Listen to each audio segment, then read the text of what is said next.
Hello बच्चों। अब हम लोग पढ़ेंगे लेंस से अपवर्तन के लिए न्यूटन का सूत्र। कभी कभी होता क्या है कि दूरियों को प्रकाशिक केंद्र से न माप करके मुख्य फोकसों से मापना आसान होता है। इसी के संदर्भ में न्यूटन ने अपना नियम दिया था।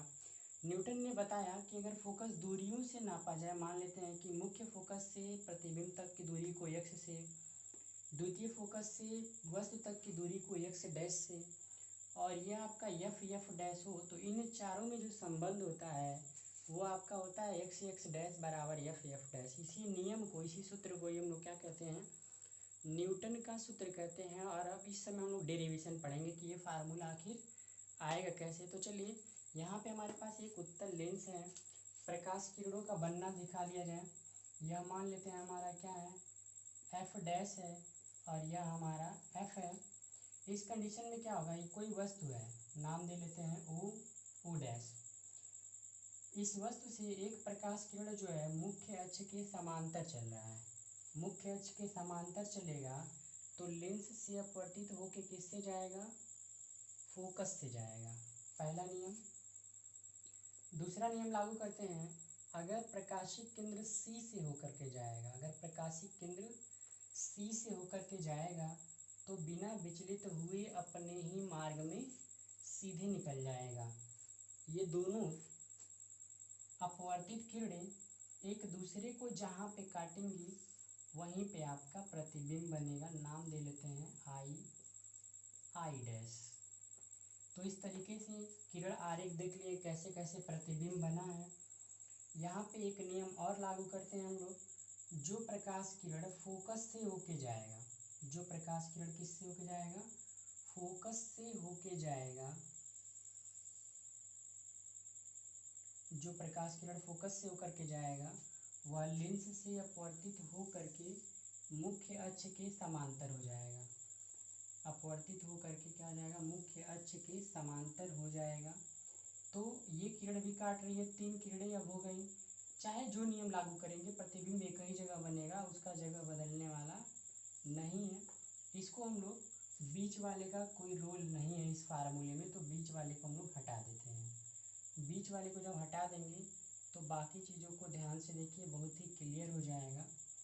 2 किरणें हैं, 2 रूल है, दोनों एक दूसरे के इन्वर्स है, मतलब उल्टा है। एक प्रकाश किरण समांतर चला है, टकरा के फोकस से गया है, दूसरा फोकस से गया है, सॉरी टकरा के नहीं, अपवर्तित होके। एक जो है मुख्य अक्ष के समांतर चला, अपवर्तित होके फोकस से गया है, दूसरा फोकस से गया, अपवर्तित होके मुख्य अक्ष के समांतर हो गया है। और दोनों ही किरणें, दोनों ही अपवर्तित किरणें एक दूसरे को कहाँ पे काट रही हैं, आई डैश पे। तो इस प्रकार से इस बिंदु ओ डैश का जो प्रतिबिंब बना वह क्या बना, आई डैश बना। अब नियम के अनुसार क्या क्या मान लिया गया था कि प्रथम फोकस से प्रतिबिंब तक की दूरी को किससे लिखा जाएगा, x। ये न्यूटन ने अज्यूम किया था। प्रथम फोकस दूरी है जिसको हम लोग किससे लिखेंगे, f से। द्वितीय फोकस दूरी को किससे लिखा जाएगा, f डैश से। और द्वितीय फोकस दूरी से वस्तु तक की दूरी को किससे लिखा जाएगा, x डैश से लिखा जाएगा। तो लिख लिया गया सबको। अब यहाँ पे ध्यान देने की बात है, कोई नाम बना लेते हैं, यहाँ पे ले लेते हैं ए, और यहाँ पे नाम ले लेते हैं बी। अब कैसे इसको प्रूफ किया जाएगा, इसके लिए ध्यान दीजिए। इसके प्रूफ के लिए, प्रूफ में ध्यान दीजिए, समरूप त्रिभुज का मदद लेंगे। यह समरूप त्रिभुज, क्यों, क्योंकि ये कोण दोनों में बराबर होगा, शीर्षाभिमुख कोण के नियम से 90 अंश 90 अंश। यानी यहाँ पे हम लिखेंगे क्या, समरूप त्रिभुज, समरूप त्रिभुज ओ डैश एफ व त्रिभुज C B C F dash में जब समरूप त्रिभुज में चलेंगे तो समस्त भुजाओं का अनुपात बराबर होगा। तो हम 2 अनुपात को ले लेते हैं, क्या क्या, ओ डैश और इसकी ऊंचाई क्या है, बी सी, बराबर होगा कितना की, इसका आधार क्या है, ओ एफ डैश, और इसका आधार क्या है, एफ डैश सी। अब यहाँ पे चूंकि ध्यान दीजिए, जो बी सी है वो बराबर है, बी सी जो है वो बराबर है कितना की, आई डैश के, क्योंकि समांतर किरणें हैं। तो इसको हटा के हम लोग क्या लिख लिया जाए, बी सी को हटा के क्या लिखा जाएगा, ये हो गया हमारा ओ डैश, बी सी को हटा के लिखेंगे आई डैश, ये होगा ओ एफ डैश, ये होगा एफ डैश सी। इसको समीकरण नंबर 1 बना के छोड़ देंगे। इन दोनों समरूप त्रिभुजों से हमको एक संबंध मिल गया। सेम इसी तरीके से एक त्रिभुज और ढूंढिए, तो यहाँ पे ध्यान दीजिए, ये और ये एक कोण ये हो गया, 90 अंश यहाँ बन रहा है, 90 अंश यहाँ, तो एक समरूप त्रिभुज यहाँ मिल गया। पुनः समरूप त्रिभुज, पुनः समरूप त्रिभुज कौन सा, नाम बताइए, पुनः समरूप त्रिभुज नाम क्या बनेगा, तो आई डैश एफ, ठीक है, यहाँ से ले लेते हैं ए सी एफ व त्रिभुज आई डैश एफ में जब इन समरूप त्रिभुजों में चला जाएगा तो सेम कॉन्सेप्ट होगा हमारा, क्या, ए सी अपॉन इसका हाइट कितना है आई डैश बराबर इसका आधार सी एफ और इसका आधार एफ आई। अब इसके बाद से क्या करेंगे, रीजन देंगे, कार्ड बताएंगे कि ए सी जो है, ए सी बराबर है किसकी, ओ डैश की। ऐसा क्यों कर रहे हैं, क्योंकि हम एल एच एस को बराबर करना चाहते हैं, और जब एल एच एस बराबर हो जाएगा तो आर एच एस भी क्या होगा, बराबर होगा। तो ए सी को हटा के हम लोग क्या लिख लिया जाए, O dash upon I dash बराबर कितना के, C F upon F I के। इसको हम लोग बना लेंगे समीकरण नंबर 2। समीकरण 1 व 2 से, इसके बाद से हमारा टॉपिक अगली लाइन क्या होगी, समीकरण 1 व 2 से, समीकरण 1 व 2 से चलेंगे तो दोनों का एलएचएस बराबर है, तो दोनों का आरएचएस भी बराबर होगा। इसका आरएचएस क्या है, O F dash upon F dash C बराबर इसका आरएचएस क्या है, C F upon F I. अब चिन्ह सहित मान रख लीजिए, ओ से लेके एफ डैश तक, ओ से लेके एफ डैश तक, इसके इधर है तो माइनस होगा, ये हो जाएगा minus X dash upon F dash C. F dash C कितना होगा, माइनस एफ डैश बराबर सी एफ के, तो सी एफ होगा हमारा एफ, और एफ आई कितना होगा एक्स। ये माइनस माइनस कट गया, यहाँ से जब इसका इसके साथ मल्टीप्लाई कर लेंगे तो क्या मिलेगा, एक्स डैश बराबर इसका इसके साथ मल्टीप्लाई करेंगे तो क्या मिलेगा, एफ डैश।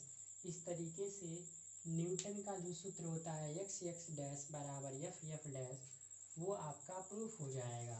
अब यहाँ से कुछ स्पेशल केस पढ़ लेते हैं। स्पेशल केस क्या पढ़ लिया जाए, अगर मान लेते हैं लेंस के दोनों ओर का माध्यम बराबर, लेंस के इधर भी वायु है और लेंस के इधर भी वायु है, तो इस स्थिति में क्या होता है, अगर लेंस के दोनों तरफ माध्यम बराबर हो तो एफ जो होता है वह बराबर होता है किसके, माइनस एफ डैश के। तब यह फार्मूला क्या बनेगा, इसलिए तब जो फार्मूला बनेगा एक्स डैश बराबर, ये तो आपका एफ रहेगा ही, एफ डैश को हटा के माइनस एफ लिखेंगे, गुणा करा लेंगे तो आपका फार्मूला क्या बन जाएगा, तब यही न्यूटन का सूत्र का अगला रूप बन जाएगा एक्स डैश बराबर माइनस एफ स्क्वायर। एक और कंडीशन देख लेते हैं, ये तो हमारा पहला कंडीशन हो गया, जब लेंस के दोनों ओर का माध्यम क्या हो, समान हो, तब के लिए यह फार्मूला होता है। दूसरा नंबर, अगर वस्तु को कहाँ पे रखा जाए, यदि वस्तु जो है आपका कहाँ पे हो, फोकस पे हो, यदि वस्तु किस पे हो, फोकस पे हो, तो इस कंडीशन में यह क्या हो जाएगा, एक्स डैश जीरो हो जाएगा। एक्स डैश की जगह पे हम लोग क्या लिखेंगे, जीरो बराबर किसके, एफ डैश के। फाइनली ये जीरो हो गया, यानी इस कंडीशन में जो हमारा प्रतिबिंब बनेगा, जीरो से ले चल के इधर भाग करेंगे, गुणा हुआ, इधर ला के भाग करेंगे, और जब किसी संख्या में हम लोग किससे भाग करते हैं, जीरो से, तो रिजल्ट क्या आता है, इनफाइनाइट। यानी निष्कर्ष यह निकला, जब वस्तु को फोकस पे रखेंगे तो उसका प्रतिबिंब कहाँ बनेगा, अनंत पे। ठीक इसी का उल्टा भी हो जाएगा, ठीक इसी का उल्टा होने का मतलब यह है कि अगर वस्तु को अनंत पे रखा जाए, एक्स डैश क्या हो हमारा, इनफाइनाइट हो, तो क्या होगा, तो जो हमारा प्रतिबिंब बनेगा वह कहाँ पे बनेगा, फोकस पे बनेगा। प्रतिबिंब जो बनेगा वो कहाँ पे बनेगा, फोकस पे बनेगा। मतलब यह नियम भी होता है कि लेंस के सामने अगर वह प्रतिबिंब वस्तु जो है अनंत पे है तो उसका प्रतिबिंब फोकस पे बनता है, और अगर फोकस पे है तो उसका प्रतिबिंब कहाँ पे बनता है, अनंत पे बनता है। इस तरीके से लेंस का जो नियम होता है, नियम भी शामिल है न्यूटन के नियम में। यानी कि यह मान लिया जाए कि न्यूटन का जो नियम दिया गया वह नियम क्या है, सही है। तो इस तरीके से प्रूफ हो गया कि न्यूटन का नियम क्या होता है, एक्स एक्स डैश बराबर एफ एफ डैश। एग्ज़ाम में ज़्यादातर ये क्वेश्चन ऑप्शनल में आता है या 1-2 नंबर में आएगा कि न्यूटन का सूत्र लिखिए जहाँ पे प्रयुक्त संकेतों के अर्थ बताइए। यानी कि फार्मूले में कौन क्या है, जैसे एक्स क्या है, एक्स डैश क्या है, तो यह पूरा लिखना होगा। एक्स डैश क्या है, द्वितीय फोकस से वस्तु तक की दूरी। एफ डैश क्या है, द्वितीय फोकस दूरी। एफ क्या है, प्रथम फोकस दूरी। एक्स क्या है, प्रथम फोकस दूरी से प्रतिबिंब तक की दूरी। तो फार्मूला लिखना होता है, फार्मूले में सबका मतलब लिखना होता है, कौन क्या है।